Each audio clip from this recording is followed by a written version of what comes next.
What is up, everybody? Welcome to Rolly's Retro Room, a nostalgic podcast where we talk about all the things that were dope and kicking in the 80s, 90s, and the 2000s.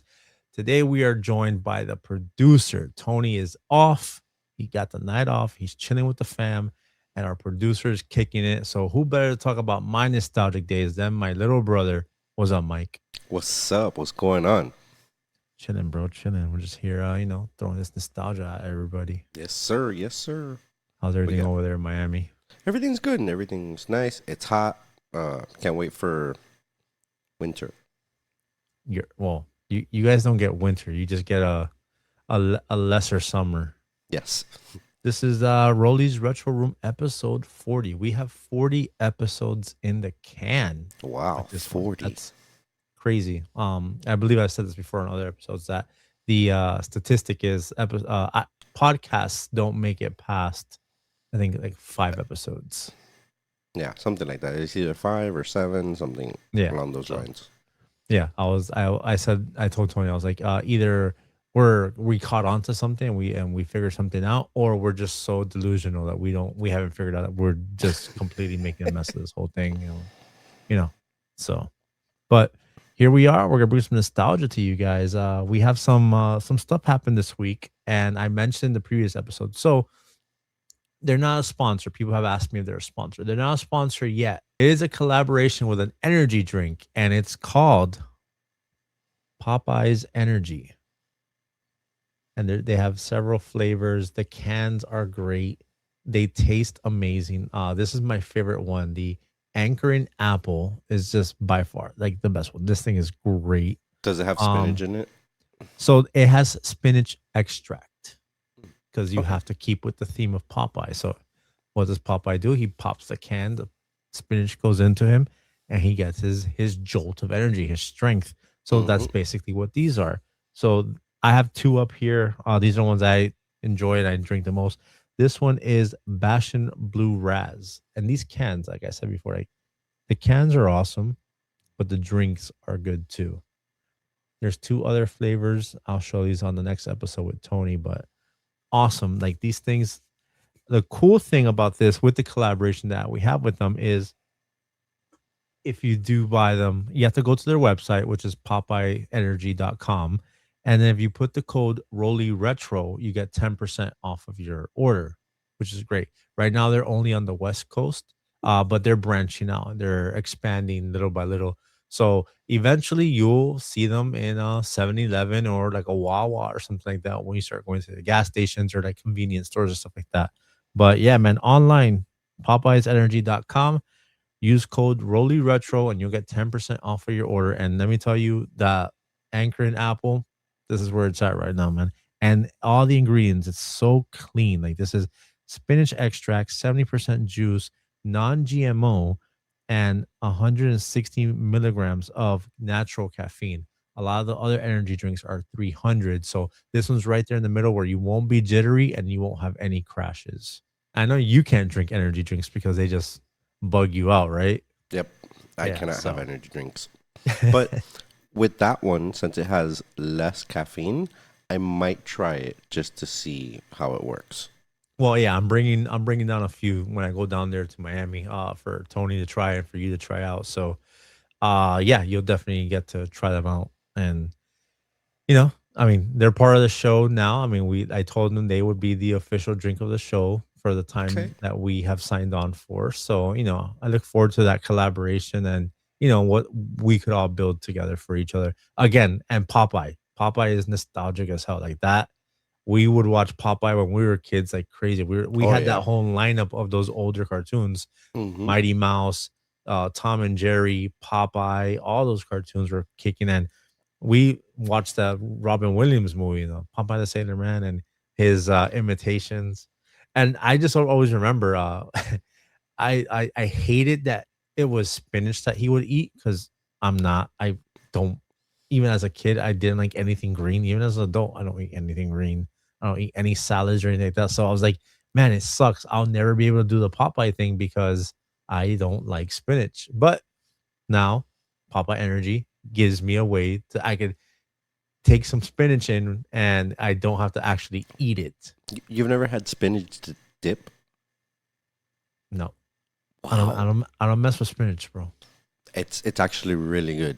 You should try it. The only spinach I have now is Popeye Energy with the spinach extract that they have There in you there. go. I mean, hey, it's something, right? Yep. But yeah, guys, this is the intro. We have an awesome episode planned.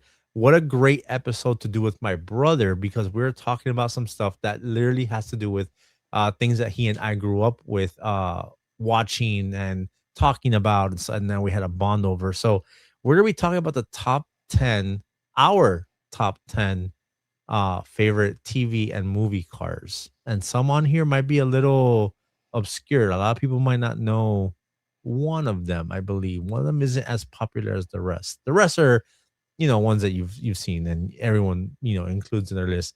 But I think one of the ones that we have on there isn't one that's mentioned often. No. Then another thing that he and I partook in when we were kids, particularly in 1996 when it launched, was the Pepsi Points. Yep. We were hardcore into Pepsi Points, and we weren't Pepsi drinkers We at the were not. time. We were Coke. We We were were Coke. Coca Cola guys, not to say Yes. Coke guys, because then Coca-Cola. Yes, Coca-Cola. Coca-Cola. I mean, oh, you guys are from Miami, right? Oh yeah, of course you guys like Coke. No, Coca Cola. No. Uh Coca-Cola. Yeah. We were Coca-Cola. We were a Coca-Cola family, but when the Pepsi Points dropped and they dropped that catalog, we're like, yeah, we're gonna drink Pepsi for this whole year. And man, that were we buying. But anyways, we'll save that for the segment. And then we'll end it with memes of the week. We'll throw you guys some memes. We got like 3 memes there we can share with you guys. But and then after the intro, we like I don't know if you are aware, but we do hauls of the week as its own thing now. It's a little Oh, short thing, so okay. we'll show some hauls. I got a few things here, but yeah, guys, that's the intro. That's the show. Before we get into all that, I just want to say thank you for everybody that's been watching, listening. A lot of new people have been joining the Instagrams and the TikToks and the YouTubes. Appreciate you. We're almost at 5K on Instagram, so that's awesome. And we are at 530 something, I think, in on YouTube. That's growing slowly but slowly. But hey, any kind of growth is good, right? Yes. So we appreciate that. If you guys want to follow me on any of the social medias, it is Rolly's Retro Room on all social medias. Facebook. Oh, Facebook. Facebook is about to go over 8K. Yeah. So Facebook, Instagram, TikTok, and YouTube. The email, if you guys want to reach out to us, is Rolysretroroompod.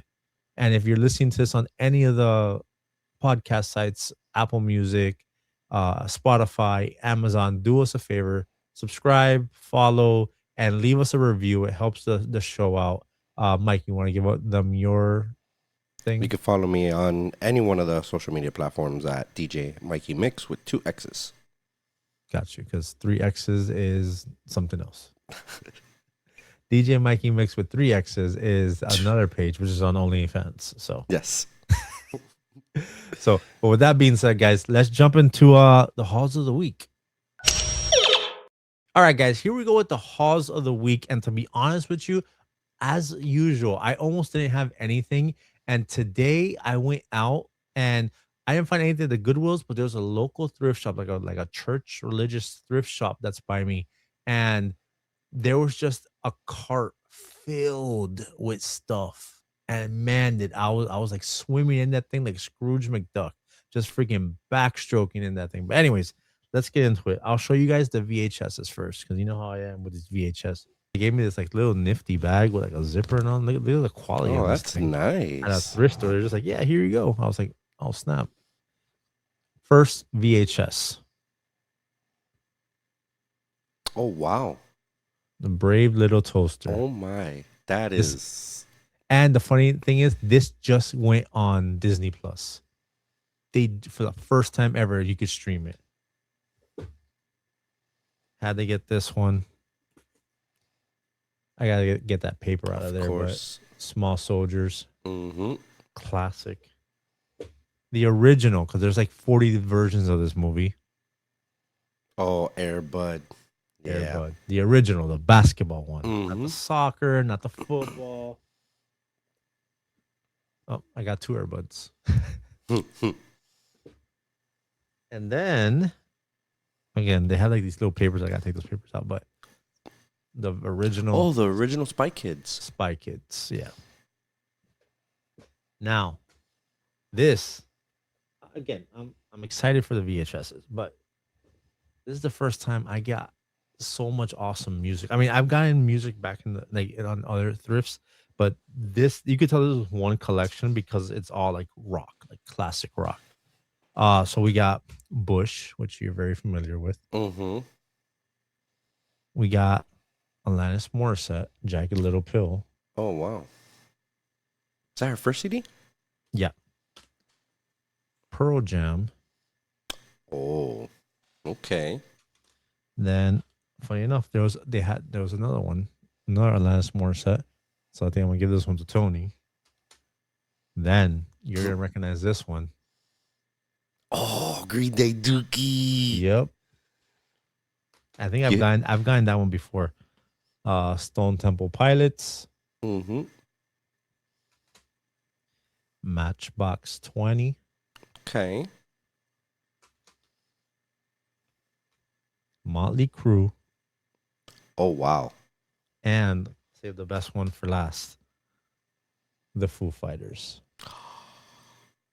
This is my favorite album of theirs. Like this one right here, the colors and the shape. Oh my goodness, bro! This thing is just a banger after banger on this CD, but incredible. And last thing I'll show that is part of my hauls is I got on clearance this $42 Battle Cat from Masters of the Universe for $12 at Target. Oh, wow. Yeah, this thing is incredible. The articulation on this thing is badass. And like look at I don't know if it'll come out there, but the details of his face and his eyes. Oh, yeah, I see it. This thing is sick, dude. But yeah. And I'm still waiting for them to like drop on the sword. I want that. I mean, granted, I got this sword right here. Love this sword. This sword's always on display here, but that one lights up and does stuff and stuff like that. But it's still that one's still at $40. Like, and I keep campaigning for Mattel. Mattel needs to send me a damn He-Man because I have Skeletor, I have Trapjaw. Now I got Battle Cat. I need a He-Man. I can't find He-Mans around me. I don't want to order it online because I don't trust online. Because then if I get a bad one, like I'm stuck with it. So, but I keep going after Mattel. Mattel needs to send me a damn Chronicles He-Man. But those are my hauls. You have I don't know if do you have anything over there? I have one haul, and it's probably one of my favorite movies, and it's Gone in 60 Seconds on VHS. There you go. Yeah, so beautiful. Yeah, that movie, funny enough, tie into later, but absolutely a movie that we watched over 1,000 times together. Yeah, we can say that movie word by word. Yeah, and even the soundtrack, we have that soundtrack like locked in. I definitely listen to the "Bring Sally Up, Bring Sally Down." Pretty decent hauls this week, but Yep. All right. So with that being said, guys, those are our hauls. Pretty dope. I'm super excited for those CDs. The movies were dope. I'm totally in shock. But yeah, let's go ahead. Let's jump into that first segment. Who remembers Pepsi Points in the 90s? Man, this was a genius marketing thing that they did to get people to come over on their side. And, for a brief moment, because I think there was a limited window when you could collect the Pepsi Points and turn them in. So in 1996, I was actually in sixth grade. They've dropped this, and man, we were a Coca-Cola family in my house. My mom loved Coca-Cola. Like we all like that was the drink of the house. But man, when how Pepsi much dropped Pepsi? When Pepsi dropped the Pepsi stuff catalog, we're just like, all right, you know what? Let's switch it over. And man, so much Pepsi. We even went around to like the recycling. Remember the little containers that people would put out in the house, like for the recycling day? It wasn't a full ass like thing like now. It was that little Yeah, it was a little crate that you would. bin. Yeah.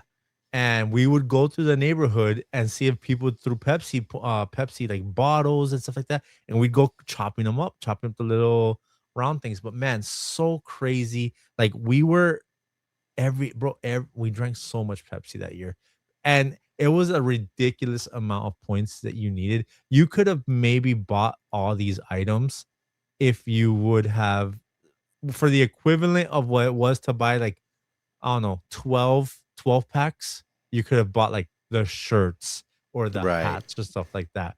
But the idea of getting these points, so this is what on screen right now we have the you get 1 point for a 20 ounce. I think what was the we The would get the 12 pack ones, right? Of the the 12 cans. pack was 5 points, Hmm. if I'm not mistaken, and then the 2 liter was 2 points. Right. Maybe it's on here. Yeah, so you can get Five, 5, 10, 10, and and 1. one. So the 2 liter is probably five. Maybe. Yeah. So yeah, the 20 ounces gave you 1 point. The 2 liter gave you five, and then the 12 pack gave you Gave you 10. 10. Yeah. And that was like the first time mom even bought 12 packs of Coke Yeah. just because of this. Because it's like, all right, well, we're participating in this. It was you, me, mom, and our stepdad. We were just like Mm-hmm. pounding Pepsi like there was no tomorrow. And then I'd go to school. I'm like, yeah, no, I'm drinking Pepsi. Do you remember that we used to keep it inside of a Pepsi 2 liter? Yep. All the Yeah. points? We would cut them out or shave them off and then put them into the thing. And I just remember how crazy it was. And we sat there. So we have the catalog. Yes. It's just a bunch of shirts. You got sports balls on there, a CD holder, sunglasses, which I think we really wanted those sunglasses for some reason. I Mm-hmm. don't know why. A beach chair, duffel bag, hats, and what's that last thing? A I, towel, I think it's a beach towel. beach towel. Yeah. Again, there's nothing crazy on here, but it sold us, and a lot of people participated in this. This was like equivalent to the camel points. Remember the camel cigarettes? Oh, yeah. Those had a similar thing. Like you could get like a shirts and hats and stuff like that. But this appeased to more a bigger demographic because of soda. So actually, we ended up getting what three things from this.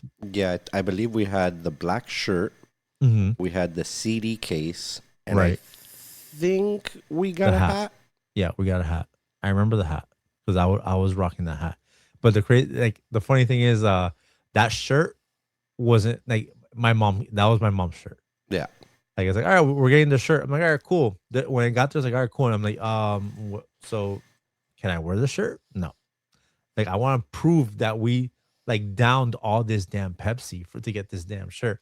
But whatever, I got to rock the hat, and then we would put our CDs in the In the CD CD holder, case. Yeah. which we had that for a while. Like that thing Mm-hmm. lasted for a long time. Like I want to say after we moved out of that house in Kendall after high school is probably the last time I saw it. Yeah. It was actually your CD case. You would keep your CDs in there. Yeah. Yeah. But Pepsi had a chokehold on us. Now there is a funny story with the Pepsi stuff where they advertised that you could get what was it, a fighter jet?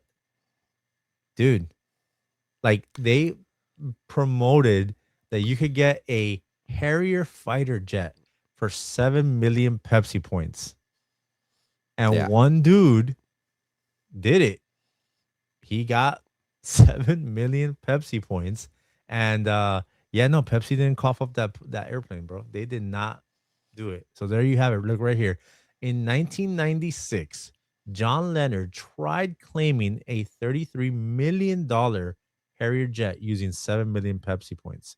Pepsi refused, triggering the famous Leonard versus PepsiCo lawsuit. Yes, Hey, sir. you that goes to show you promote something, yo, you better be ready to cough it up because there are people that will put in the work. I'm sure this guy went around every freaking recycling bin, every freaking like convenience store, and was just taking Pepsi points like crazy. Because 7 million. 7 million. Like, dude, that's ridiculous. Like that is nuts. But the guy was dedicated again. the equivalent cost of what back we're talking 1996.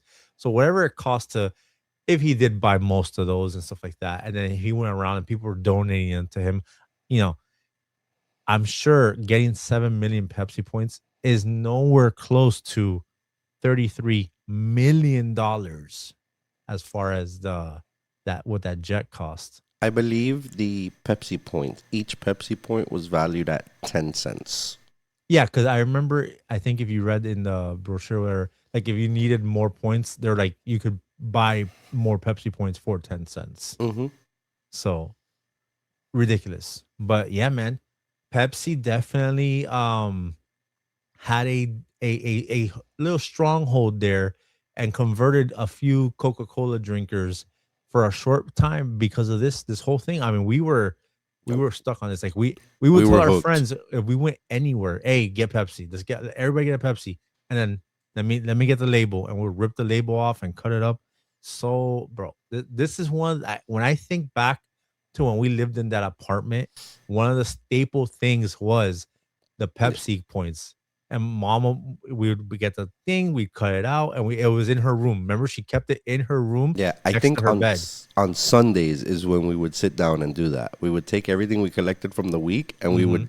It was like a family thing that we would get together and cut, all the Pepsi point out and put it in the little thing Yeah, because we in would the spend bottle. the during the week, we would just like we'll grab them wherever we saw them. And again, we went in grandma's neighborhood and would go through all the everybody's recycling and get all the freaking wrappers and cut the wrappers off and stuff like that. That But yeah, was man, a fun time. Pepsi, Pepsi points. Did you guys do? Did you guys get your Pepsi stuff? Did you collect the Pepsi points? Were you hitting up everybody's recycling bins? What did you get?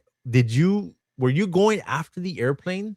I mean, obviously nobody got the airplane, but yeah, man. What was it we got? We got the shirt, the CD holder, and the And hat. a hat. Hmm. Yeah. And that's the catalog right there. I can only imagine what that bike was going for, but I wish I whatever. could see it, but it's too small. Yeah, and to find the HD version of this was Yeah. definitely rough. But yeah, guys, let us know Pepsi stuff. Were you playing Pepsi stuff? Were you doing it? Were you trying to get some of this swag right here? Let us know.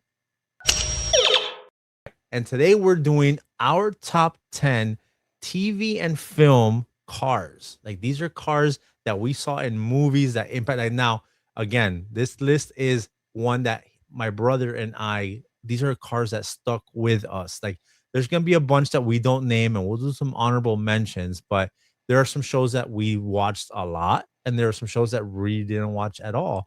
And we respect the ones that are not on the list. And when a lot of people are going to be like, "Hey, this one wasn't mentioned. How could you not include this one?" This is stuff that me and my brother was to watch all the time, and like we just like, and I have a bunch of these cars in my room right now. But yeah, let's dive into our top 10 cars from TV and film. Our number 10 is the Jurassic Park Jeep from Jurassic Park. And while this one seems like pretty basic, you have to understand what this Jeep represents. So this Jeep is the first time we saw dinosaurs.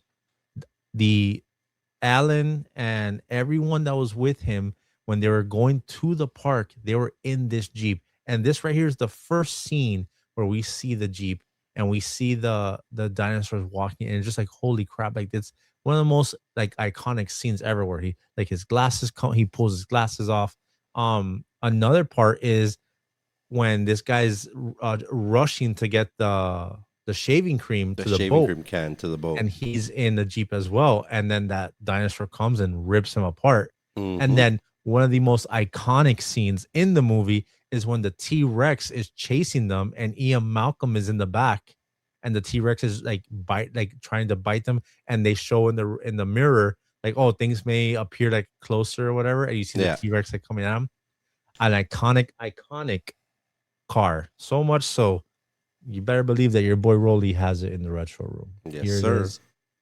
Now, the Jeep is our number 10, and we have to honorably mention the Ford Explorer Yes. because that one also was an iconic car. The design, the look, the colors on this car. And let's not forget the scene that this one was. This was the first time we saw the T-Rex. Yeah.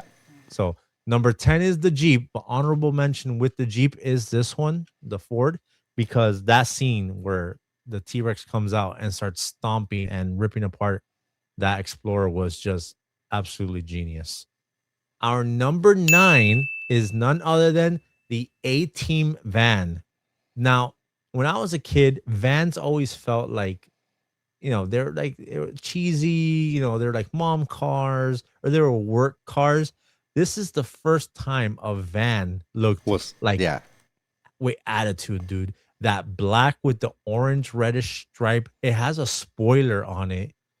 And then the interior of the car, like they basically took like parts from a bunch of different like TV shows that were canceled, threw them in there. It had like a recording thing, it had like weapons, it had the dashboard where bro, this they hooked this thing up, and it was the first time like a van was badass. Not to mention, I mean, anytime Mr. T is in a car, like Yeah. Mr. T is Mr. T.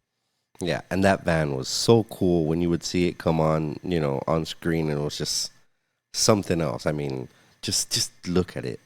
I mean, it's such a It's such a iconic. dope car. Yeah. Yeah. And look at the lights, all the lights it has on the top, on the bottom, Mm-hmm. the fog lights.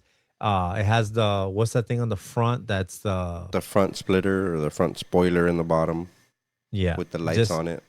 and it has the like the rail thing. Yeah, the push bar. Yeah. So that push bar also has lights on it, and I mean, you didn't see vans like that back in the 90s that looked like that, that they Oh, didn't have this was push the bars. 80s. Yeah, 80s and 90s. Yeah. No, definitely this definitely made Vans cool because no one looked at Vans as a like a cool action car or anything like that. The A-Team van was definitely the most iconic van of the 80s and the 90s. And that's your number 9, the A-Team van, the coolest van from the 80s that made Vans cool. Number 8 is Herbie the Love Bug. And come on, this car e- so many generations have a Herbie movie, and 70s, 80s.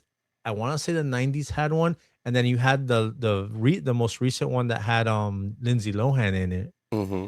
But funny enough, we didn't know him as Herbie in our house until No. way later. No. The movie that we watched was called Herbie Goes Bananas, and a kid finds Herbie like in a junkyard or something like that, and basically calls him Ocho.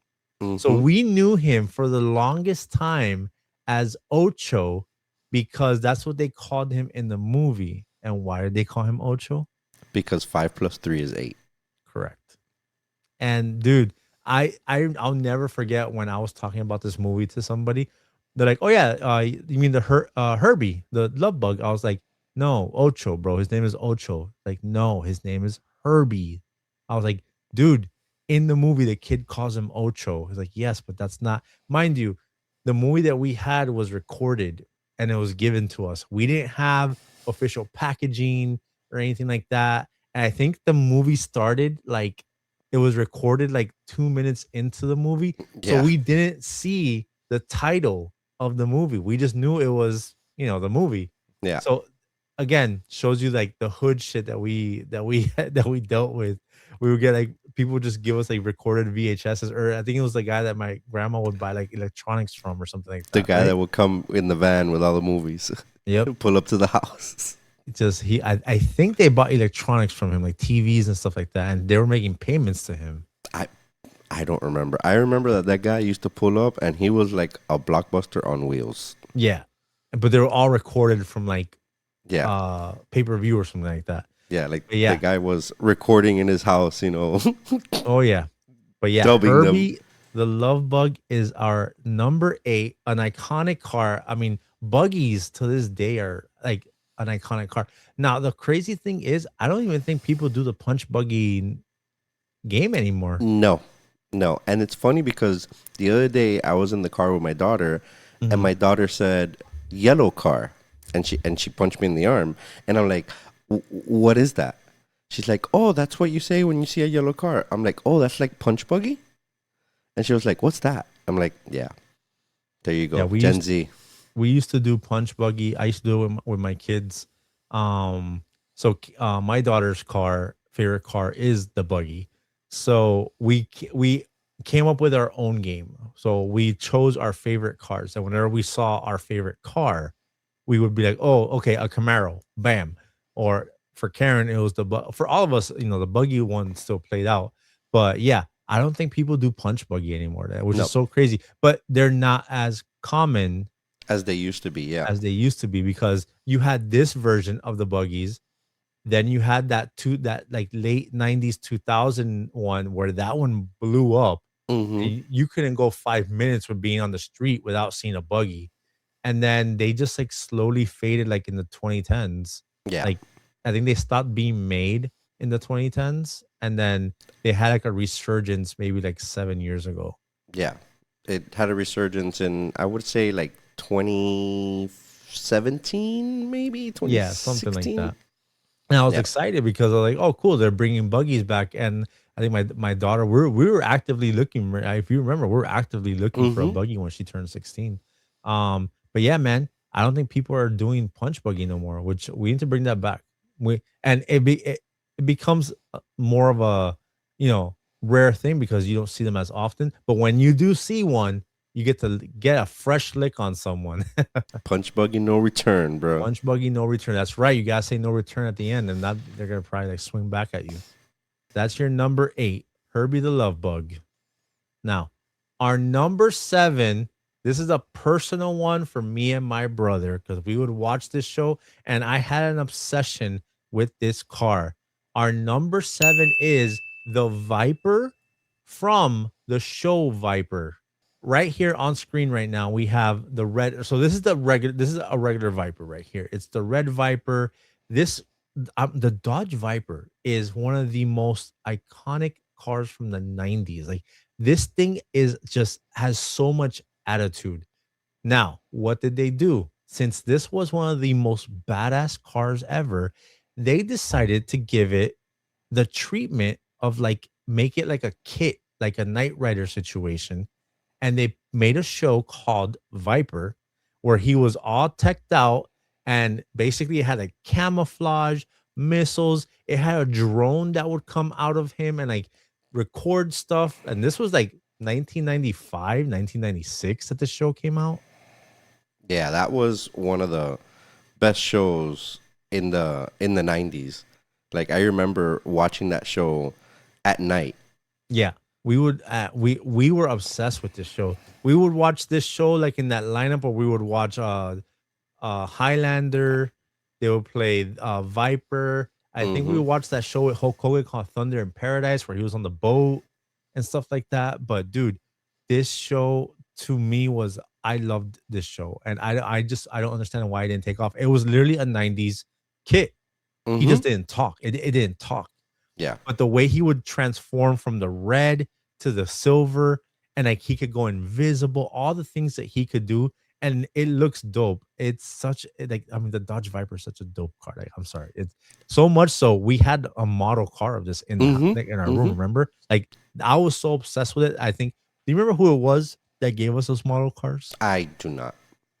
I don't know how like my obsession of the Dodge Viper was like known, but they knew to get me a Dodge Viper. And you end up getting like a Mercedes or a BMW, right? No, Um, it was a Diablo. yeah. No. So for some reason we had four cars. Yeah. So we had the Viper, Mhm. we had and the Viper was the GTS Viper, which was Mhm. the red one with the white stripes. With the white stripe. Yeah. Then we had the Diablo SV. We had the green BMW BMW. 850 Mhm. 850i, and then we had like a CLK 230 that the top would open and close. The Mercedes, right? Yeah, Yeah. But and you broke my Viper. I did.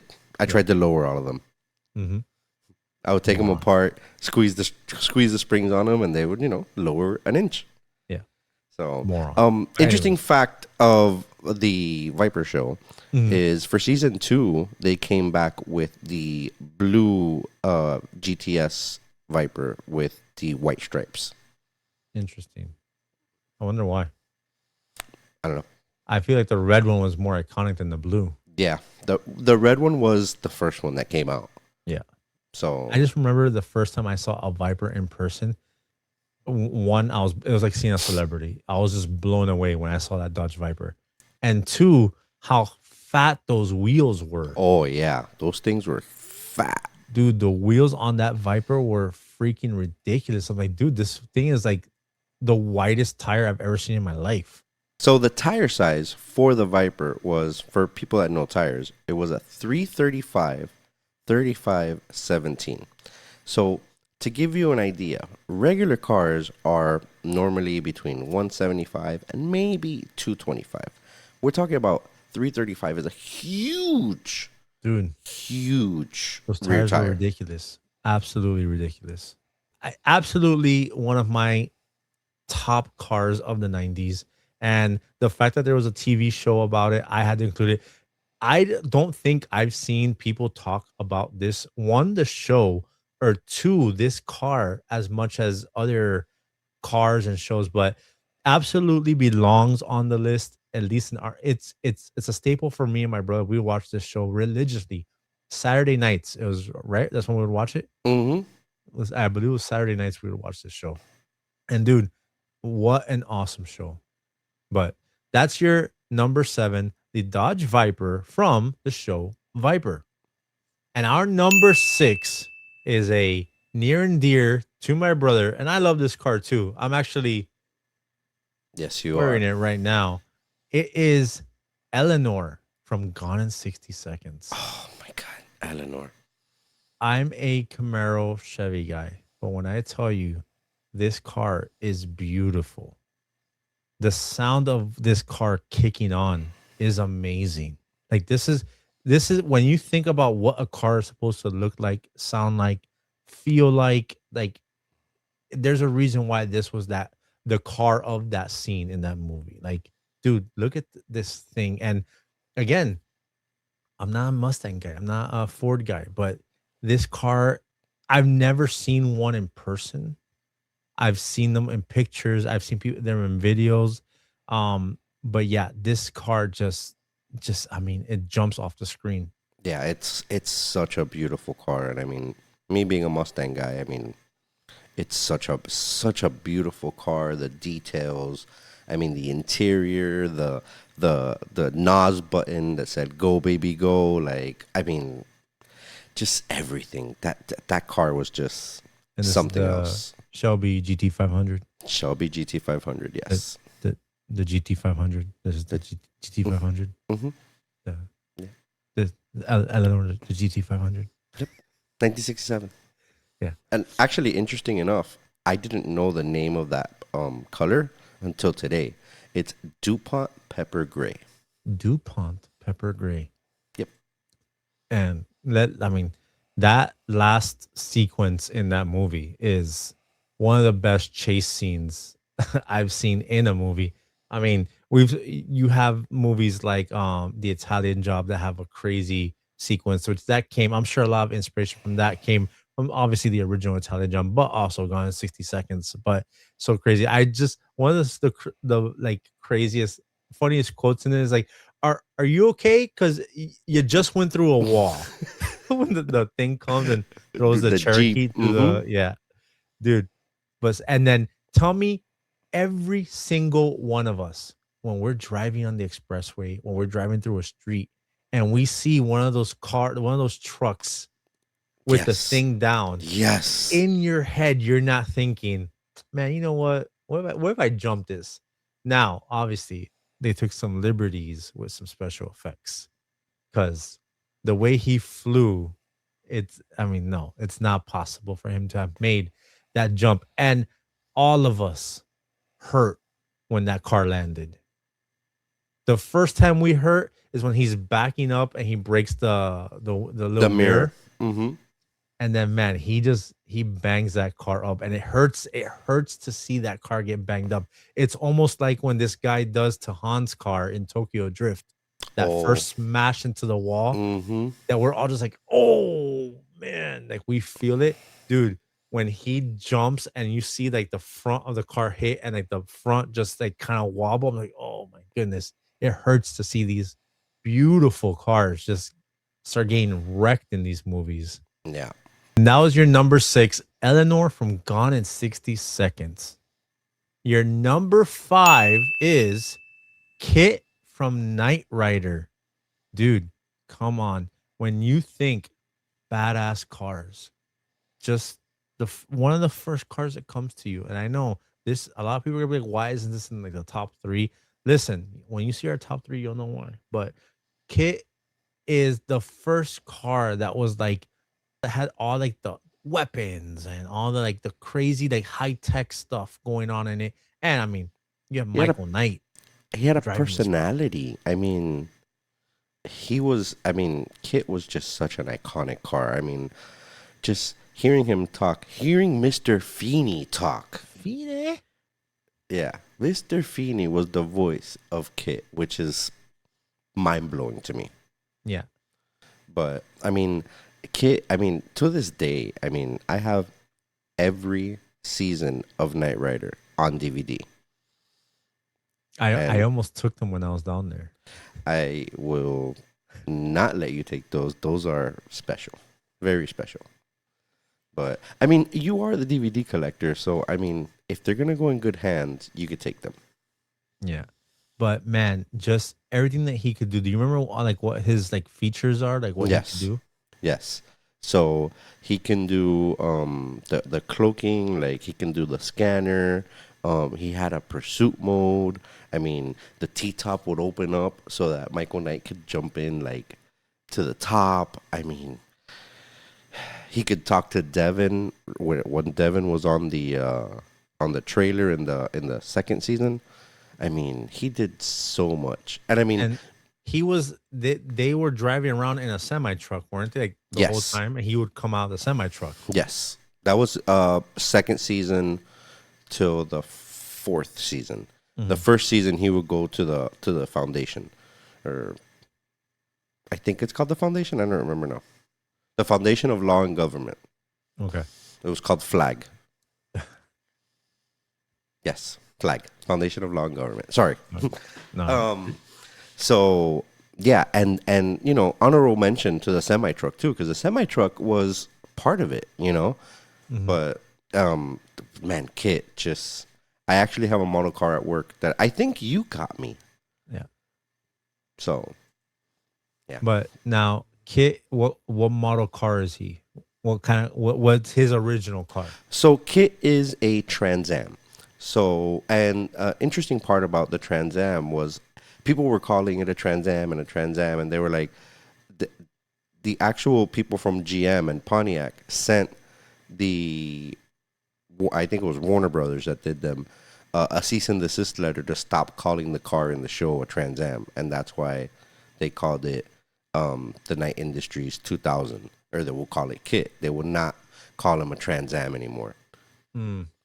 So, and I mean, Trans Ams were also in movies like Smokey and the Bandit. I mean, Kit had an evil twin brother called the Car. I mean, just Kit was such a cool car, and I mean, there's only and just the look, that jet black with that tan interior, dude, so dope. And then I love how the one of the most iconic things about Kit is one, the visor thing in the front with the light mm-hmm, and the noise that it makes. A mm-hmm, ringtone that almost everyone had at some point. yeah, That like, go back and forth. And then you think about the interior and you think about the little box with the little lines and the green and the red, and mm-hmm. that's where you were here Him talk, Kit yeah, talking through. And you know, one of the first times we ever saw like somebody talking into a watch before Inspector Gadget, before Power Rangers, was Michael Knight. Michael Knight, yeah, talking to the car, I mean, it's just an iconic car. They, like I was telling you earlier when we were off camera, they recently just dropped a Knight Rider kit car at San Diego Comic Con, and he comes with a little remote that is in the shape of the car, and he goes into that mode where his like the front comes down, all the pursuit mode, pursuit mode where the panels come out and the hood, the air, bro, so sick. And it's all through a remote control car, and yeah. it has lights. It's so bad, but I think it sold out within like the first 20 minutes of it being available. Yeah, pursuit mode was for season 4.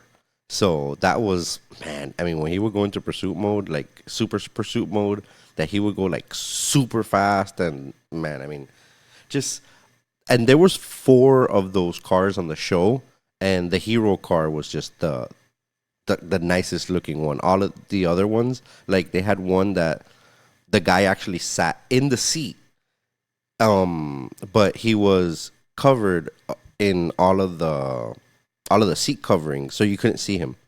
It Mm, was crazy. yeah, Like, I mean, back then to film something like this with a self-driving car must have been rough. yeah, But that is your number 5 kit, all black, red LED strip in the front, Mr. Feeney voice. Come on, nothing is more iconic than that. Our number 4. I know a bunch of you don't know about this. Charlie Sheen's first movie was called The Wraith. And in this movie, he drove a car called the Interceptor. So your number 4 is the Interceptor from the movie The Wraith.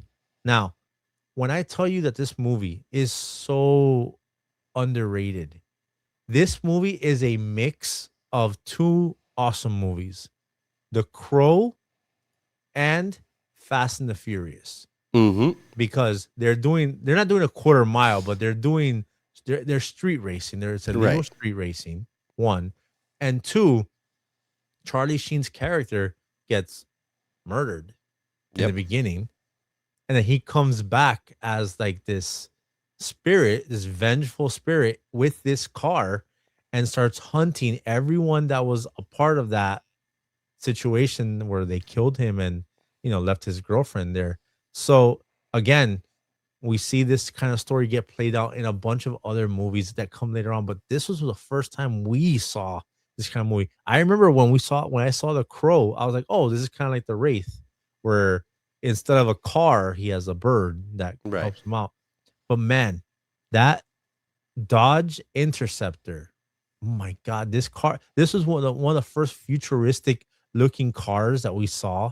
And I'm just like, oh my god, this thing, like, this is not something you will ever see on the street. Like, this is the car we're gonna see in the 2000s, or like, in 2020 something, we'll have cars that look like this. Look where we are now, like yeah, Teslas and shit like that. But man, the Dodge Interceptor, this thing was so nuts. And the fact is, so what he would do is he would race the person, smoke them, and then he would just basically block the street, stand in front of the car, and the guy, it would be like at a turn where, like, as you turn, you couldn't slow down.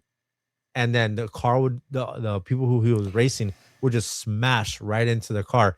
And then it's like a piece of the car would like glow or something. I forgot yeah. what it A was. piece, like, so once the car would crash, a piece of the car would glow, and then for the car or him would pick up that piece of the car. Mm, And every time that he picked up a different piece of the car, it made the car real, because that at that point the car was real, but it was like a ghost car kind of. mhm. So it Which would is only what I think show that they up. called it, that like a ghost car in the movie. They called it a ghost car in the movie. Yeah. And then at the end of the movie, um, Charlie Sheen's character comes and gives it to the younger Brother. brother. Yeah. Yeah. Yeah, So and he doesn't look like himself when he first, like, what he looked like in the beginning of the movie. When he comes back, he's not Charlie Sheen. The character isn't Charlie Sheen in the beginning. right. He's Charlie Sheen in his new form, in his new body or Mm-hmm. whatever. So that's why no one recognizes him. Right. Yeah. So, Such a great movie. Such a great car. I mean, it's just s- iconic. 80s movie. and you were saying something that it's Chrysler, it's Dodge. I mean, they're the same thing. Yeah, they're the same thing, but in the beginning it was controversy. So it used to be called the Chrysler Interceptor, and then it became the Dodge Interceptor. But I mean, it's still the Interceptor, and it's still one of the coolest movie cars of all time, Yeah. in our So opinion. yeah. And again, if you haven't seen this movie, again, it's very 80s. The soundtrack to this movie is actually excellent. This movie screams from every image you see 80s, like their style, the music, the drive-in that they work at, like everything about this movie is so freaking 80s and so awesome. Please check out the Wraith on wherever service might have it, or if you have to rent it, rent it. It's an awesome movie. Again, like I said, it's Fast and Furious meets The Crow. So if you like one or both of those movies, it's definitely worth checking out. But that's your number four. Your number four is The Interceptor from The Wraith. Now, ladies and gentlemen, we are down to the top three. And the top three, if I'm not mistaken, I actually have each one of these in my room. So let's get to it. Top three cars from TV and film. Your number three is the 1989 Batmobile. To me, to my brother, the best Batmobile to ever be on Yes. screen. Yes. And That not is to, and not to shit talk any other Batmobile. All Batmobiles are awesome, but this one right here by far is the most iconic. yes. That car, the first time it came on screen, that I mean, we were kids watching that movie, and it blew us away. God, what a car! And I mean, mm, there's there hasn't been a car that looks like this car in any other movie. There's been other iterations, but this one was always the Batmobile. Yeah. The first thing I ever think when if anybody says Batmobile, first thing that clicks into my head is this one. And it's just the look that it's the attitude. It's all black. The tires on this thing looks like the way it curves in, it has like the little like bat looking wing on the side. The way it opens, that slide forward cockpit kind of Yeah, thing, like an airplane, like a jet fighter. Dude, so sick. This and then the turbine in the back. Come on, yeah, spitting that fire out. Dude, how awesome. Now, obviously, the before this Batmobile, the Batmobile that came before this one was the Adam West one, which correct. had the dual thing and it did Mm-hmm. have a turbine and it had like the phone in it. Mm-hmm. And granted, that's a cool Batmobile. And then the Batmobiles that came after, you had the Batman Forever Batmobile, which kind of has like the rib cage glowy thing, which I think we had a toy of that when we were growing We up. did. Yeah. And Was then this one in two movies, or this was was it only in yeah, one? 89 and Batman Returns. Yeah, yeah, I it was remember in in two Batman movies. Returns, he's being chased and Penguin has control of his Mm-hmm. car. Mm-hmm. And then he Mm-hmm. finally breaks off the thing off and then it converts into like a one kind of like train looking thing, remember? So he could Yes. fit through that wall. Mm-hmm. Yeah. So That what a I mean that Batmobile. It was the only Batmobile that was in two movies. yeah. Oh no, well no. The Christian Bale one, the tumblers in all three movies. Sure. Okay. That But if you're talking like the old ones, yes, this is the only one that has been in multiple movies of the old movies. yes. But one another epic scene that this car had is at the end of the first Batman when it drives into the plant where Joker was, holding his stuff, and it just like it has the guns come out and just freaking shoots its way in. Man, so iconic. And the crazy thing is about this, like Michael Keaton, they had to give him like shorter ears when he sat in the car because the thing wouldn't close completely because of his ears. So when he sat in the car, he actually had shorter bat ears or whatever. But man, yeah, this is hands down the best Batmobile. Fight me on that. I will die on that hill. Like this is the best Batmobile ever made. And yes, I know 89 Batman, Michael Keaton, I've also stated that is my Batman, but there's Yes. a reason, man. Without this Batmobile and without Michael Keaton's Batman, who knows if we would have even had superhero movies take on the cinemas because it was this movie that launched. We did have Superman before, but this gave us a new perspective, a new look to what superhero movies could be. Yeah. That Batman. I mean, to me, like you said, 89 Batman and the other Batman when they did Batman Returns, like Michael Keaton is Batman. This is the Batmobile. Yeah. Doesn't matter. Yeah. So that's your number three. Now, there's only two left. And chances are you know what the two are, but what are the orders? Here we go. Number 2 is the Ecto 1. This car lives rent free in my head. I actually have a massive one over here that's still in box. Now, what you're seeing on screen right now is the one from part 2 where they have that like LED strip that says we're back and says Ghostbusters for hire and stuff like that. I actually have a toy that comes with both roof racks. I haven't even opened it yet. I have to open it. Maybe when you come up, I'll open it with you. Okay. But it has the roof rack from part 1 and the roof rack from part 2. And dude, this thing was well, isn't it? Its original thing is like an It's a ambulance, right? it's Like, yeah, it was like an ambulance hearse. yeah. Um So, I mean, just you look at this thing and it has that kind of like that hot rodish thing on the back with the lights and the paint job on it, all the tech that they put on top, the lights, that iconic siren. yeah. Like that siren, like that's not a siren you hear on like on all types of no. That siren, that is the Ecto 1 siren. Ghostbusters alone is a staple. It was in our household, in our generation growing up. Everyone loved Ghostbusters from the cartoon to the movies. Even now, when they made the new ones, they kept the Ecto. They didn't do a newer version of it, with the exception of the one with the whole all the female cast that they did their own thing. But even in the new series that continues the original story, they dug up the old one. And instead of giving us like a new car or anything like that, no, they went Ecto 1. And there's a reason. This is possibly one of the most iconic cars in movie history. Yes. Dude, I mean, we had the Kenner toy growing up, the one that from my toys. Remember, mom got me a bunch of Ghostbuster toys. I had the Proton pack, I have all the little figures, and then I had the car. I actually have a version of the Kenner one back there. Um, but yeah, man, no, there's no way like this car, and everyone knows it. You see this car, mind you, there's a bunch of these. I have pictures of several of these cars when I went to Ghostbusters Day, but it doesn't matter who you are. You see this car on the street, you know what this is. Right.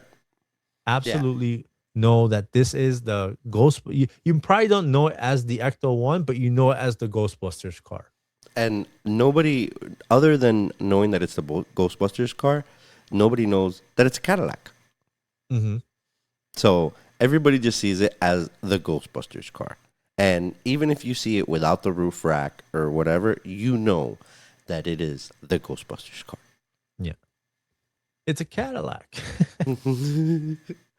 But yeah, man, these cars, these top cars are like they're burned into my head. Like the, we just talked about the 89 Batmobile and now the Ghostbusters car. But Ghostbusters number 2, Ecto 1, and now the creme de la creme of cars from TV, movies, the most iconic car. I'm sorry. I don't care what anybody says. Everyone that grew up from the 80s and 90s believed we were going to have flying cars. And that is because of our number 1 car is the DeLorean from Back to the Future. Again, another car that just resonates with us. I Dude, mean, I have looking at me 1, 2, 3, 4, 5 DeLoreans, and then there's this one, the 6th one. I have DeLoreans all over. I have a whole section just for Back to the Future. And then you my have there yeah, you go. That one Th- that I got you, which is the frozen one after the first time it goes yeah. back in time with Einie in it. So it's funny because every time my brother sees something Back to the Future, he buys it for me. Mhm. So over the years, my brother has bought me every DeLorean that he's seen. So at work, I have a DeLorean that he bought me. Like all my Back to the Future shirts, like the one I'm wearing today, my brother bought me, and it's just like this one I hadn't even worn yet. And I think you got this for me when you went to see the show in Chicago, maybe. Yeah.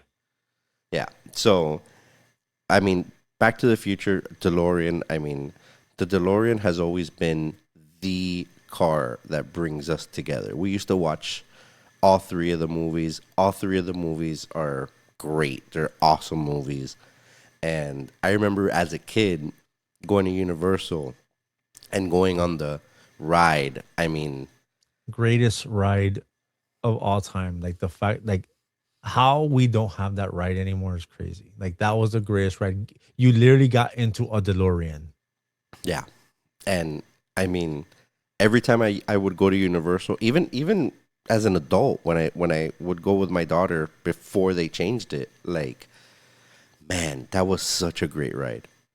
Yeah. And But even now, whenever I go to Universal, the first thing I have to do is I have to go find the DeLorean and take a picture with it. mm-hmm, I mm-hmm. I love that car, the gull wing doors, the way it opens. It's just it was something that we hadn't seen before. So when you see that the way that door opens, you're just blown away that wait a minute, it's not a conventional door that just opens up like to the side. It pops up with that attitude. It has that was that stainless steel body. Mm-hmm. Stainless steel. Dude, what were they thinking when they made a stainless steel car? I And then mean, the way they hooked this car up to look with all the tech, with the exhausts on the back. At first, it ran on what's the plutonium. plutonium, runs on plutonium, and obviously that becomes a problem. So then they get Mr. Fusion, and it makes things a lot easier. You just throw garbage in there, and there's your way to power up the time circuits. Funny enough, if you've been watching our shows or if you've been listening to our shows, you'll know how we transition between segments are the time circuits. Yep. It's the time circuits. So we are heavily rooted into Back to the Future, but the DeLorean, man, like, do you remember what they said? What they were gonna originally make the time machine? Oh, don't do that to me. It was originally going to be a Mustang. And Robert Zemeckis said that there was no fucking way Marty was going back to the future in a fucking Mustang. And I Those believe words are quoted and in videos that you see all over the internet from that Ford was going to give them a free Mustang, and he said the DeLorean or the Back to the Future car is not a fucking Mustang. That hurts uh, my heart. and I But think the first like movie like poster, it's like a red car, isn't it?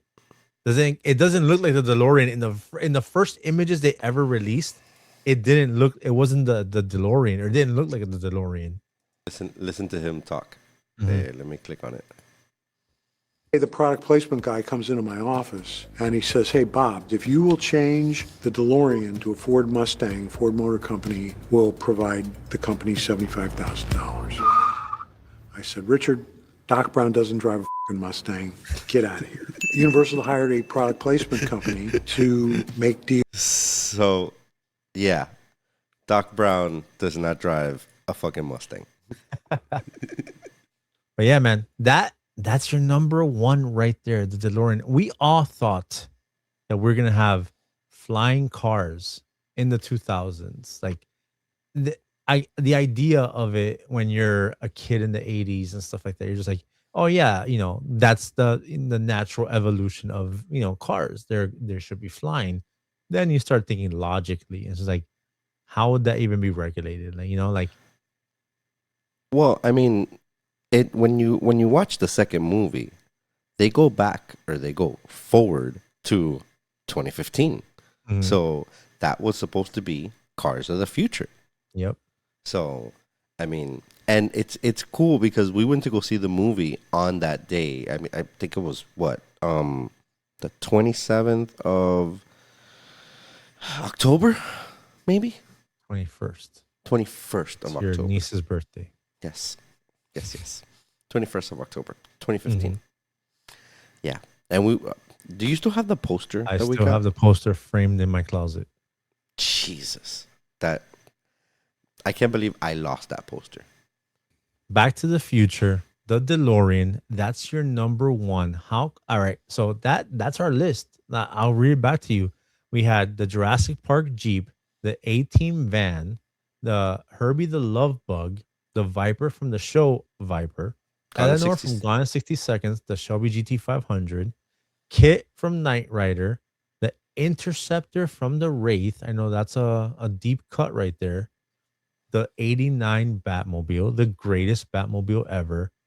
The Ghostbusters Ecto 1, and then your number one, the crown right here, the GOAT of all cars in TV and film, the DeLorean. Right now, if I got that stupid rich people money, I'd be riding around in the top three. I would have one of each of the top three. Maybe a Dodge Viper too, just to fulfill a kid fantasy. But the top three, I would automatically go to one of those guys that remake these cars. Yo, make this like the freaking one from the movie, all the lights, everything. An Ecto one, there's guys that make Ecto ones. I would have an Ecto one, and the Batmobile. I just saw a post where a guy bought a freaking storage, and when he opened it up, it had a freaking Batmobile in it from the Oh '89. Oh, man. dude, yeah, crazy, crazy. But yeah, that is our list. Let us know. Do you agree with our list? Would you have changed the order? Who would you add to this list? And are you a fan of the Viper and the Interceptor? I'm curious to see if you guys remember the Interceptor from the Wraith, and did you watch the show Viper? Let us know. All right, guys, and here we are with the memes of the week, doing it with my brother, and we're going to do 3 this time. So let's go ahead and let's jump into the first meme. All right. So on screen right now, it reads, kids today have no idea how badly these things hurt. Dude, this is when you would get a piece of paper and fold it a million times into the little thick little tart. Like what would you call this thing? Like this? We used to. I mean, it used to be a football. Well, there was the football, but no, this isn't the football. This is basically a piece of paper folded into like this little, long thing, and you Like would bend it. Like a boomerang, maybe. Right. And you would, you would have a rubber band, and you would shoot this thing, bro. You would shoot this thing against the wall, and you would hear it go, tack, tack. Dude. And if you got caught with one of these, forget they about hurt it, bro. so much. That thing was nasty, nasty. The fact of how many times you folded that paper to get it that small, and how hard it would hit was ridiculous, bro. I've been hit by this. I got hit like literally like right here in the back on the side of my neck, and I chased that kid. It was in band class. Funny enough, he freaking caught me right here in the neck, and I just saw red, and I chased him. I like knocked over all the things that were holding the music, blah blah blah. And my teacher was like, "What's going on here?" And bro, I was like, "Dude, I just felt a pulse on my neck from where he hit me." And I mean, granted, I would fold these things up all the time, but I would just like shoot them like at the wall, and just hearing how it would, that sound that it made, bro. I was like, bro, how could, if you hit anybody with this, you're gonna mess them up. And if you hit them in the eye, done. Yeah. I Straight mean, done. and the more you folded it, the harder it hit. And that was the goal. The goal was to fold it as many times as possible. And just being able to like bend it was hard from all the folding. But once you grabbed it and you put it in that rubber band and you just freaking, bro, you were breaking stuff. Yeah. That, I mean, how did it go again? Yeah. It's exactly how it went. But man, yeah, this is I could only assume that other later generations must have done this too, but 100% in the 80s, especially the 90s, because elementary school and middle school, we were doing these all the time. I mean, we were folding paper into so many different things, and this was one of the things between this and making the poppers. Remember, we would make poppers. The You poppers. fold it, it would have the two like little like holes in it, and you just pop the crap out of it, and it would make this loud like pop. But dude, yeah, this thing right here, this is a bullet. I think that's what we called it, a bullet. We'd make a little bullet and just shoot it across the class and hit the chalkboard and stuff like that. When And classes had chalkboards. wow, that's a throwback for real. But Oh, yeah, classes with chalkboards. Anyways, who remembers building these little bullets and shooting them at your friends or shooting them at the wall? These things absolutely hurt. All right. So everybody in the 80s, 90s, maybe early 2000s, and anyone who grew up in our era or who is into retro gaming understands this. The meme reads, back in the day, every kid was an unlicensed Nintendo technician. Why?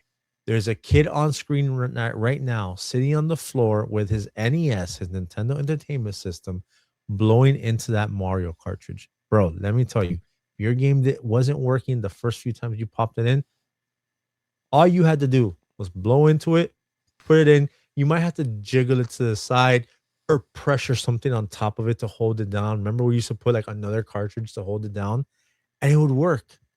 Versus the generations that came after us had CDs. If that CD got scratched, you were done, unless you had a resurfacer or you took it somewhere.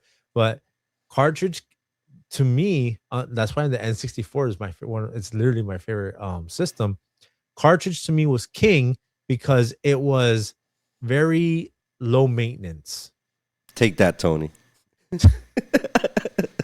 But yeah, dude, absolutely all of us. I mean, there you cannot play an NES game without blowing into it. Like if Yeah, there's doesn't no way. matter where you are, what's going on, the minute you go to turn on an NES, there's a 50-50 chance the game is going to require you to blow into it and just put it into the cartridge. And when you are the younger brother, the older brother will send you to blow the cartridge so that he doesn't have to get off the couch. Oh yeah. Because yeah, that was, I mean, that's just how things work. But I mean, I even have to say, let us know you did this. Don't I mean, just tell me how many times did you ever have a game where you had to like constantly be like blowing into it? I remember, I think it was the Ninja Turtle game that we have played it so much that after a while it wouldn't work on like the first two or three tries. Like, and I got to the point where I was like scared. I was like sad because I was like, man, one day this thing is gonna stop working. But I would go in there, I'm blowing on that thing and just freaking putting it in, and then it would take three, sometimes four tries. And on that fourth try, the screen would pop. I'm like, oh, here we go. We can play the Ninja Yeah, Turtles arcade, not the first one, the Ninja Turtles arcade. yeah. And the weird thing is when you would pop it in and it wouldn't work, the little red light would flash. Mm-hmm. Yeah. Yeah. And then, like, there's tricks to NES. Like, you put it in, and then once it was down and in, like, you just like move the cartridge to the side, and it might catch on. Or like what we used to do. I think our dad showed us this, which was push it down and then put another cart in On top on of the it. space on top to keep it down. Which I don't know if that had any effect, but hey, it was like a placebo effect to us. Yeah. But yeah, you guys did this. Let us know, how often did you do it, and do you remember doing it? Hit us in the comments. All right, and here's the last one. And this 100% is screaming 80s and 90s Saturday mornings where you, your brother, your sister, you guys wake up to watch cartoons, and you literally just throw like what, a pillow on the floor. You might have like your little dinner tray with you to sit down and eat some cereal. You grab a blanket and you just watch TV. We Our generation lived with sitting on the floor or laying on the floor to watch TVs. Remember, the TVs were on the floor too. Mm-hmm. While Yeah. this one is up, it's a little higher, but most of the TVs, those wood TVs, were on the floor. So we would just lay on the floor, put our cartoons on, and just ride. And your parents were good. Yeah. First of all, it's Saturday morning. Either your parents are sleeping in and they don't want to be woken up, or they're just like content the fact that you're busy and they don't have to really watch over you because the cartoons are on. I mean, let's face it, the TV and cartoons were the babysitters of the 80s and early 90s. Yep. If you didn't have somebody watching the kids, I mean, we grew up in a generation where I was once I was 10, mom would leave us alone. I was taking care of us. Or we would be left with our cousins and, oh, Roly's in charge. And I'm like, I'm 10. I am like, and I'm in charge. Now you're not leaving 10-year-olds home alone to do No way. anything. But dude, absolutely, this is. I mean, and I think that what's on screen. I think that's Muppet. Yeah, that's Muppet Babies. That's I see Muppet Babies. Yeah, Fozzie in the back. yeah. But I dude, remember watching the Back to the Future cartoon. oh yeah. Well, What a we would watch the Back to the Future cartoon, and remember Bill and Ted had a cartoon too. mm-hmm, mm-hmm. And then remember with the Back to the Future cartoon when they had the Happy Meals at Yes, McDonald's with yes. Doc. I think it's Doc coming out of the Out of the, DeLorean. and there was one of him coming out of the train too, Yeah, and then I think Marty's on the hoverboard. on the hoverboard. Yeah. Yeah, so awesome. But yeah, dude, this is absolutely every 80s and 90s kid with their blanket, with a pillow, just laying on the floor. And if you had siblings, yeah, we were just that's how we chilled. We just fucking just laid on there on the floor and just all right, we watched our cartoons. And it was a better time. And look at that TV. It's the turn dial one. Mm-hmm. You see the click, Yep. the knob, the Yep. two knobs. And the VCR on top. Mm-hmm. Yeah. We still, my brother and I, till this day, we don't watch TV on the floor anymore, but we'll sit on the couch together like that Oh, yeah. and watch TV. We And we totally won't. do the adult version. I mean, before I moved up here, and RIP to my recliner. That recliner, I loved that recliner. I had a dual recliner, leather recliner, with like USB and lights and stuff like that. And we didn't live together. Well, we did live together for a while when I had it. Mm-hmm. But every time he would come over, it was sit on the recliner and we'll put Back to the Future or Fast and the Furious, or Bad Boys. Like we have our movie list that we watch together every time we're together. And it was literally the adult version of this. Yeah. It was except instead of being on the floor because our backs can't handle laying on the floor anymore. No way.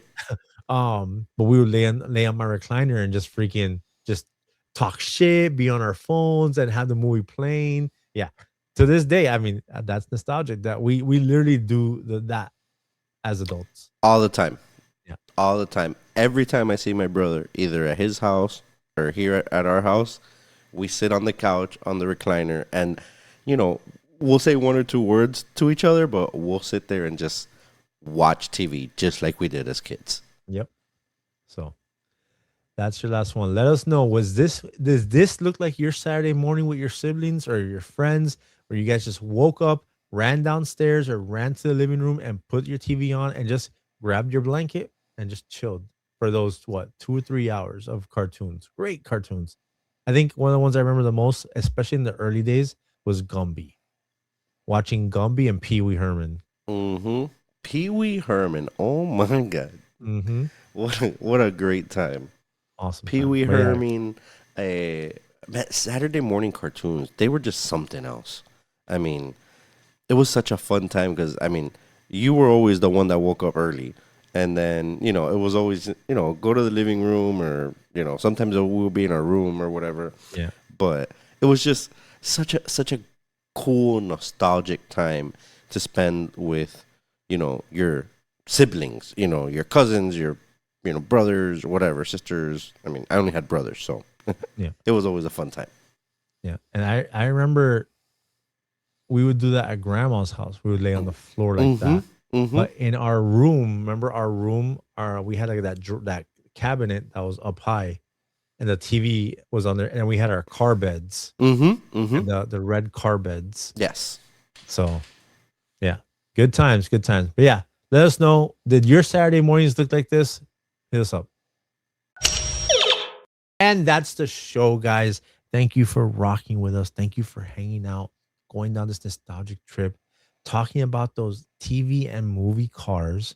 I hope, I can only imagine that most of those are on your list as well. I know there's like one or two that probably most people forget about, the Dodge Viper and the Interceptor. Those always seem to like not be on most people's list because they'll include like the General Lee, or maybe like the Porsche, like you said, that's in Weird Science and in Cocktail. Was it It's Cocktail or Risky Scarface. Business? And Risky Business Scarface. and Scarface. Yeah, but these were the top 10 cars that my brother and I we were locked in with them, and we might have said one or two times like, oh, when I become an adult or if I become rich, I'm definitely, which still holds to this day, If I get that stupid money, like that that stupid money, I'm buying at least one of those cars. And for no fucking reason driving around in that shit. Absolutely. Where are you going? I'm going to Publix to go pick up some fucking milk in my fucking Batmobile DeLorean. or a Batmobile. You would probably drive the Batmobile more than the DeLorean, to be honest. Yeah, it's more you know what? It depends on where I'm living. I feel like the DeLorean will get some clout where I live now, but the Batmobile, yeah, the Batmobile 100% will draw more attention than the DeLorean will where I currently live. But depends, because if I was in LA, forget about it. The DeLorean's catching all the eyes, is breaking all the necks. All day. And if I'm in New York, Ecto One, all day Mm-hmm. Ecto One, and they wouldn't give me shit. When I did Ghostbusters Day, I had my proton pack and I had my whole flight suit on. I was a bunch of us, and the cops were literally there, and they opened up the side gate of the subway and like, all right, you guys come right through. You don't pay. Like that's how beloved Ghostbusters are in New York. Yeah. But yep, that's the show. What was the other thing we talked about? We talked about the Pepsi points. Pepsi points, dude. Mm-hmm.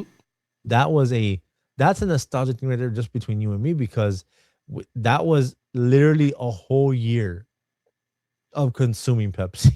Yep. I've never drank after that year. I was like, all right, I'm done with Pepsi. I'm not fucking with it. Give me a Coke. Give me a And Coke and a smile. and this our segment with TV movie cars, I mean, that was a real hard top 10 to nail down. Oh, yeah. I mean, there was things that we left out. I mean, there's stuff that Roly and I talked about that, we're going to bring up in other segments, which, Transformers or Oh, or Transformers, the Fast and the Furious. Fast and the Furious. Yeah. Trust me. Those I wanted to keep it within the 80s and the 90s. And I know Eleanor's that we mentioned is a 2000s car, but that car it just stuck with us. It's a car we talk about all the time. I mean, like I've said before, like I'm literally this is not Eleanor itself, but I'm wearing a Ford like a shirt with a Ford card on it. It's that the doesn't only happen. one I would ever wear. That does not happen. Yeah, I don't wear Ford. I wear Chevy stuff, if anything. But Sorry to hear that. um, but yeah, that list that's our list. That's the Mhm. Roly Retro Room top 10 TV and movie cars. But and then like we said, we talked about the Pepsi points, and that was like a version of like we said those camel Mhm. cigarette points that they did the same situation, Mhm. but that's more locked into adults versus Pepsi points. Anyone could get a Anyone. Pepsi. And like I said, we went around to recycling bins and we're just clipping Pepsi points off of everyone's. And to the point, people started seeing us doing it. And then remember, we start finding bottles with them already clipped in the Right. neighborhood. It's like, Mhm. fuck, they caught on. Yeah. It was such a fun time, and we always looked forward to that Sunday to clip all our Pepsi points and put it Mhm. inside the bottle. But yeah, that it was definitely a fun episode. We did miss Tony, but it's always cool to hang out with my little brother and go down these little nostalgic trips, especially the ones that are personal between us that Yeah. we literally experienced together. Shout out again to the Popeye Energy Group. Like this thing is awesome. Again, guys, hit them up at popeyesenergy.com. Use that code Roly Retro, get yourself 10% off. These things are awesome. I highly recommend the apple. The what is it? It's the anchoring apple. This thing is just delicious. And yeah, man, if you guys, want to support the show, you are listening to us on any of the podcast sites, give us a like, a follow, subscribe, give us some stars, give us a review. It helps the show grow. The show has been growing on the podcast sites. If you want to follow me, I am Rolly's Retro Room on all the websites, on all the apps, Instagram, TikTok, Facebook, wherever you consume social media, just type in Rolly's Retro Room. My brother over there is DJ Mikey Mix with two X's at the end. I mean, you'll see it on the screen. And if you want to reach out to us on the show or anything like that, and you want to talk about nostalgia, you want to send us pictures of what you have, you want to talk, talking about segments, the email is Rolysretroroompod at Gmail. With that being said, guys, thank you so much for rocking with us. We hope you had a good time. We hope we brought you some good nostalgia, and just be kind, and thanks for always rewinding with us. Keep it retro.